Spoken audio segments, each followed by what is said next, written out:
Bom dia a todos. Este trabalho que foi desenvolvido pelas oficinas do convento tinha como objetivo um encontro entre vários produtores de materiais cerâmicos artesanais para que se pudesse discutir também as dificuldades, as necessidades dos vários tipos de produção. E que toda a gente pudesse também levantar questões para desenvolver um pouco o que é o futuro do material cerâmico artesanal. Portanto, aconteceu aqui na Ermida, onde quem veio de carro estacionou. E se quiserem saber mais alguma informação sobre isto, está também na página das oficinas. Este projeto cobriu toda a zona a sul do Tejo, mas dado que o Artur Cavaco seria quem iria falar hoje, decidi concentrar-me apenas nos telheiros do sul, mesmo do extremo sul, portanto do Algarve. Vocês podem ver um pouco a localização, eles concentram-se todos mais no lado este da região e encontram-se nessa zona pela existência de um filão de barro que se estende até Castro Marim, portanto, que se estende da zona de Lagos até Castro Marim. Portanto, há características paisagísticas que definem a presença destes telheiros. Antes de começar esta viagem, nós não sabíamos quantos eram, porque a maior parte destas pessoas não têm página na internet, portanto fomos um pouco à descoberta, e uma das ferramentas que utilizámos foi o Google Earth para conseguirmos perceber onde é que eles se localizavam pelas características que normalmente têm. Portanto, normalmente existem sempre as lagoas de extração dos barros, que estão sempre muito próximo de grandes áreas cobertas onde se produz o tijolo. Este de cima é uma antiga ruína, portanto vemos, vamos tentar indicar a zona dos fornos, que são os dois cubos, que já são as únicas coisas que restam. Toda a outra área era a zona de eira, que normalmente é coberta, porque o barro também é um barro muito forte. Eu não sei se eu posso estar longe do microfone, não posso. Portanto, o barro é um barro muito forte e a modelação tem que ser feita à sombra. Aqui embaixo é um outro telheiro também já em ruína. No início dos anos 2000 havia cerca de 28 telheiros ativos nesta zona. Hoje em dia existem cerca de 8 que conseguimos identificar ainda em funcionamento, e alguns estão mesmo já muito próximo de não continuarem as suas atividades. Portanto, estas zonas são zonas de barro muito vermelho, é este barro característico daquele filão, e zonas de cré, de um barro que tem características que tornam esse barro mais impermeável e que, portanto, é utilizado para fazer aquilo que eu vos vou mostrar um bocadinho mais à frente. Terracota do Algarve é o telheiro do Artur Cavaco, que seria o orador que devia estar aqui, e, portanto, vamos começar por ele. Todas as imagens que vocês veem estão à mesma escala, portanto vocês vão também perceber a diferença entre as escalas da produção destes vários telheiros que eu vos vou mostrar. Portanto, Terracotas do Algarve é um dos maiores telheiros ainda em funcionamento. Tem a zona de extração fora da zona onde eles fazem a modelação, eles já têm que comprar o barro. Portanto, tem nessa forma uma característica ligeiramente diferente daqueles telheiros que eu vos mostrei e que já não estavam em funcionamento. Estas são todo este vermelho, este pó vermelho cobre toda a zona da produção. É tudo, neste telheiro, é tudo maquinizado até à zona em que chega o barro a uma... Portanto, vêm aqui também os moldes em metal, o cré, a que chega ao barro, ao alambre, que é aquela zona onde está o barro em monte, até começar a ser modelado. Portanto, até chegar a este ponto, ninguém toca no barro. que é uma coisa que distingue completamente aquilo que se faz aqui no telheiro, em que a produção começa de forma muito artesanal e termina de forma ainda mais artesanal. Portanto, neste caso, o barro, quando já está nesta consistência, ainda ninguém tocou no barro e só começam a tocar no barro para o modelar com estas peças que no sul se chamam gavieiras e que são feitas em aço inox agora e que antigamente eram feitas em madeira.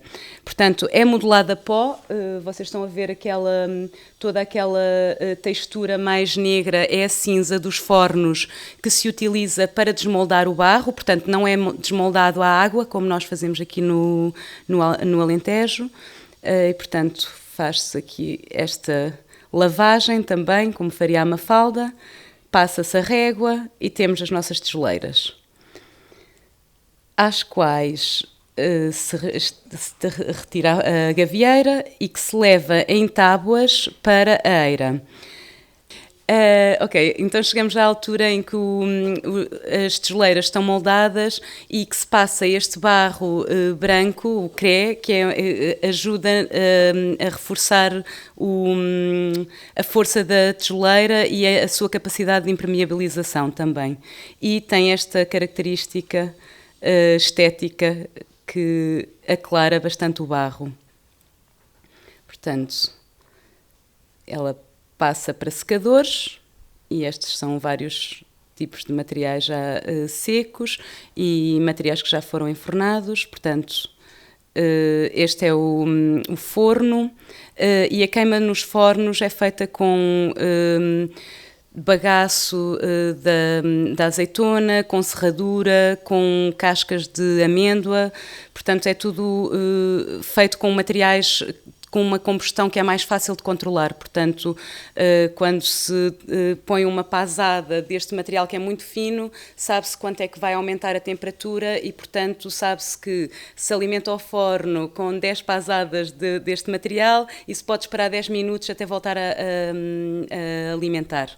Portanto, e cada um destes materiais que tem alto poder de combustão vai ter mais ou menos alimentação e mais ou menos tempo de espera. Portanto, este é o forno também fechado, barrado, como se faz aqui também. E estes são alguns dos materiais, dos tipos de materiais que se produzem na terracota do Algarve. Portanto, o forno é um forno, à diferença dos outros fornos no Algarve, é um forno coberto com uma abóbada, é um elemento raro, foi o único forno coberto que eu encontrei. E a forma como eles sabem também que a cozedura está no ponto certo é através destes referenciais entre os tijolos e aquela peça metálica, porque vai haver um abatimento do forno e portanto sabe-se que as peças já estão cozidas. Portanto, este é o irmão, é o Ângelo Martins, não é o Arthur. E pronto, e esta foi a terracota do Algarve. Portanto, depois o telheiro do Bengado é um telheiro que vocês podem ver que é muito mais pequeno, mas que tem a sua extração, a extração do barro é no lugar. Portanto, aquela zona que está neste momento cheia de água, há alturas em que o nível da água desce e que se consegue extrair barro de novo dessa zona. Quando ela está coberta de água, não se consegue extrair o barro. Pronto. Isto é como o telheiro funciona. Portanto, normalmente é um telheiro tão pequeno que não está o senhor João Horta, não está lá sempre, portanto tem que se ligar para este número e então aparece o João para nos vender o material. É um telheiro que tem bastante estoque, porque também é muito pouco conhecido, é um telheiro mesmo que alimenta mais obras na região, na zona. Portanto, isto são os fornos, a casca da amêndoa para a cozedura e o material na eira a secar, todo este sendo um material riscado com o cré. As formas, esta já deve ter feito muita tijoleira, já estava bastante... Eles mantêm as formas também antigas, esta era uma forma em ferro, E aqui é a zona onde se molda, é a zona onde ainda se mantém a pia do CRE antiga, portanto é um telheiro que acaba por reunir mais as propriedades manuais dos antigos telheiros. A produção também é menos mecanizada e este é um dos fornos que já não está em funcionamento, daí também se percebe a decadência em termos de encomenda, portanto cada vez há menos encomenda destes materiais e então eles vão reduzindo ao essencial a produção. Portanto, isto é a zona de extração e o material em espera para ir para uma obra, o forno fechado. E esta é a ferramenta que se utiliza para aplanar o tijolo, o tijolo e a tijoleira quando eles estão na eira, porque sendo o barro bastante gordo, ele ao secar vai deformar e eles utilizam esta, mesmo estando à sombra, portanto, ele, ao deformar, eles a um certo momento passam com a plaina para aplanar o material. O Alberto Rocha é um telheiro e lagar, é o maior telheiro em funcionamento neste momento no Algarve. Acaba por ter esta dualidade muito interessante que faz relembrar um pouco a tradição da produção do tijolo e da tijoleira artesanal, que era de azeitona a azeitona, portanto, produzia-se num intervalo.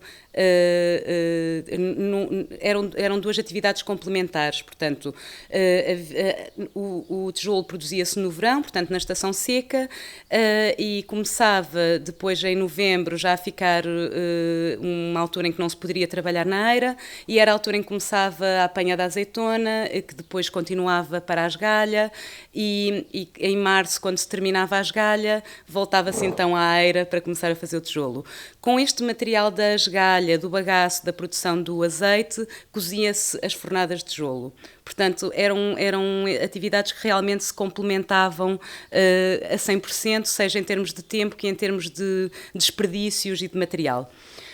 Portanto, este é o único que ainda continua a ser telheiro e lagar. Vocês podem ver também que pela dimensão, realmente ele é um dos maiores. Tem, se não me engano, 3 fornos que não dão para identificar muito bem daqui. A extração do barro continua ainda a ser feita no lugar e já tem 2 áreas que abandonaram, agora estão a extrair no terreno mais atrás.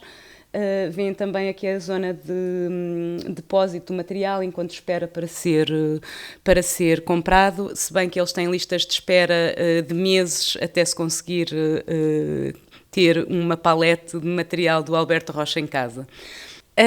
Portanto, isto são os fornos, eles já são fornos que são feitos com material refratário, portanto, são um melhoramento de toda a tecnologia que vocês viram nos telheiros anteriores, mas já com uma capacidade de industrialização, digamos assim, muito maior.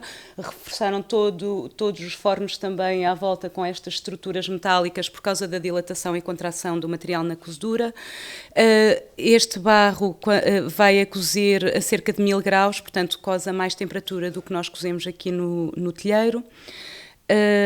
E esta é a quantidade de bagaço da própria produção de azeite que eles têm e que, portanto, que vão tendo para alimentar os fornos ao longo do ano. Portanto, isto é toda a zona de eira. Portanto, isto é o forno já a ser enfornado. Este é um dos outros fornos que ainda estão a ser enfornados os 2 mais ou menos em contemporâneo. E isto são os adagues dentro do forno. E já um dos outros fornos, portanto, estamos a ver 3 fornos em fases de enforna diferentes. Este já está a ser a porta do forno a ser fechada, vai ser barrada também e então inicia a cozedura. Já há outros melhoramentos que se fizeram neste telheiro, por exemplo, as zonas de modulação do tijolo já são feitas em carrinhos com rodas que se vão deslocando ao longo da eira para que não se tenha que fazer quilómetros com as tábuas e com as tijoleiras para pôr no chão. Aqui também, mais uma vez, é um telheiro em que o nível de industrialização é muito alto, portanto os trabalhadores também só tocam no barro quando é a altura da modelação. Portanto, e vêem todas estas zonas de carrinhos que transportam os materiais de um lado para o outro, e atrás a quantidade imensa de secadores que têm. Aqui são o tijolo de burro, que é mais pequeno do que o nosso aqui do Alentejo. E aqui no canto vemos as peças especiais que eles moldam já cortadas para que depois se diminuam os cortes na execução das obras. São áreas e áreas de secadores para conseguir alimentar esta máquina de produção que realmente é a maior no Algarve. Isto são as telhas também, os secadores são utilizados apenas para as telhas. Também é uma zona de Portugal, uma das únicas, onde ainda se modelam as telhas à mão, portanto a telha artesanal. Aqui todo o manancial de formas e que se podem fabricar consoante também a encomenda. Aqui, lá estamos a ver as grandes rodas, quase não conseguimos ver, mas são os carros, como se fossem grandes carros de mão que levam o barro e toda a estância de modelação ao longo da eira. Aqui vê-se um bocadinho melhor. E pronto. Esta é a cerâmica Fernando Faustino, que também é uma que trabalham em conjunto, portanto o Vidal Brito que virá a seguir e o Faustino que está aqui deste lado. Vê-se muita proximidade também das várias práticas, dos vários telheiros, pela localização do filão de barro. Portanto, não se pretendia transportar muito o barro, pretendia-se modelar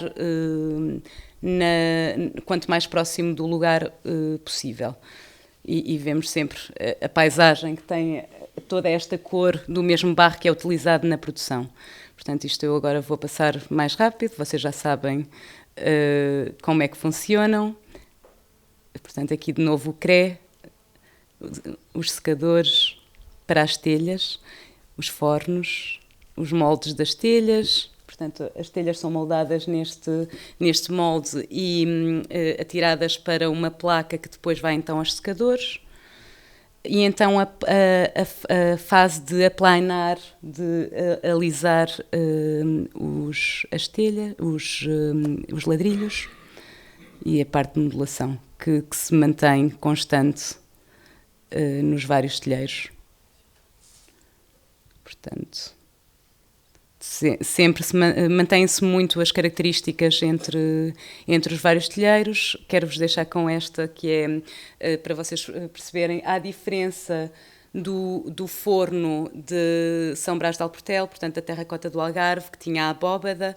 Estes fornos que nós vimos agora nas últimas produções são fornos abertos por cima e tapados com material de descarte, portanto materiais partidos, de forma a preservar ao máximo o calor dentro do forno, e utilizam então sempre no centro um indicador que, quando está alinhado com o nível deste tijolo aqui de lado, já se sabe que portanto isto é o limite, já se sabe que o tijolo está cozido. Portanto, eu deixo-vos por aqui. Era para vos entreter durante esta meia hora. Espero que tenham aprendido alguma coisa sobre a produção.